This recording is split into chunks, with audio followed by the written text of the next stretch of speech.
Dobroveče, Srbijo. Sa nama je naš večerašnji gost, da kažem, i dok neki kažu da Srbija kleči, drugi se smeju. Smeju se po ambasadama, umiru od smeha ljudi. Jel može tako da se kaže? Molim? Jel može da se kaže umiru od smeha ljudi, smeju se dok Srbija kleči? Na koncertu. Koncert, da, koncert zvukova, vrisaka teških urlika iz podruma, da kažem, UBPOK-a prve Beogradske centrale opšte uprave. I kada su tamo mučili ljude, ko je bio, da kažem, glavni islednik? Je li bio Mirković? Je li bio Mirković? Ako mislite sa Draganom Mirković mi ne radimo, zato ipak je to narodna muzika, mi samo pop radimo. Pop Đujić, San Marcos, Kalifornija. Da li je istina? A sada ću spitati jedno pitanje koje lično znam. Da su mu kupovali, ovi što ih je poveo iz Dalmacije, svake godine Bjujika jednog su mu kupovali, njegovi, da kažem, borci četnici, Popu Đujiću u San Marcosu, Kalifornija. Stani malo, stani čoveče malo. Šta je bilo? Pa koncert, čovek je došao, koncert, grupa, razumeš? Dobro, ja sam nešto... Grupa.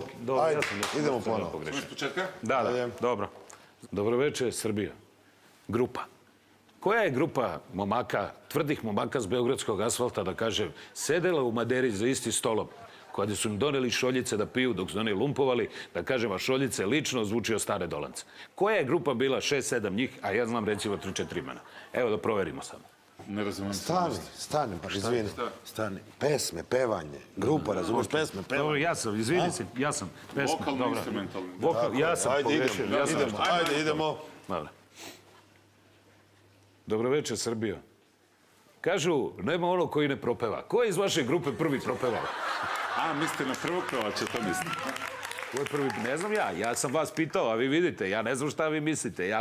Neki kažu, Reomir kaže, pojma nema. On samo čita iz nekih papira, kažu da pojma nema Reomir o čemu priča. Evo da vidimo šta vi kažete, ko je prvi propevao. Pa naš prvi pevač je Stevica. Stevica, Pariz, puku Eiffelov toranj, naši dolaze onako da rade tamo. I sada u jednoj maloj sobi. Pompidouova žena, Stevica, zatvoreni u kući od Alena Delona. Dolazi upravo Momo Kapur sa slikom Srbin u Parizu. Srbin u Parizu naslov. Da li može to da se uzme kao naslov za celu epohu? Pa ne znam za taj Pariz, mislim, on živi u Batajnici i ne peva već s nama dugo od kad je slomio ruku na koncertu. Slomio ruku? Da. Ja sam čuo glavu da je slomio.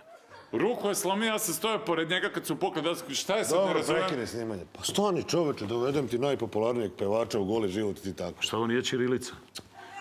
Skoncentriši se, idemo, koncert, grupa, razumiješ, nema više teorija zavere, nema udbe, nema mimare, nema Jove Kape, nema Maspoka. Dobro. Ajde, idemo, znači koncert. Da. Može, idemo. Ajde, krećemo. Okej, sine, nema ljutiš. Pa ne, sve u redu mislim, nego ja nemam baš... Dobroveče, Srbijo. Muzika.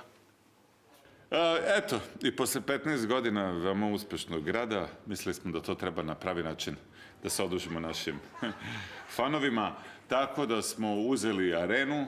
Arena, Pula, puni se ljudima, svi nasmijani, sretni. Broz ulazi pod ruku sa Liz Taylor, crveni tepih prostor do kraja, a onaj kaže, Richard Burton, kažu mi ljudi, valja se pijan kao prase. A za to vreme, Lorde Zafranović vezan lisicama, film u bunkeru. Koliko godina je prošlo da bunker ne može da se otvori taj film da se... Jebi ga, Reomire. Sine, pa zaboravio si kobasicu, sine.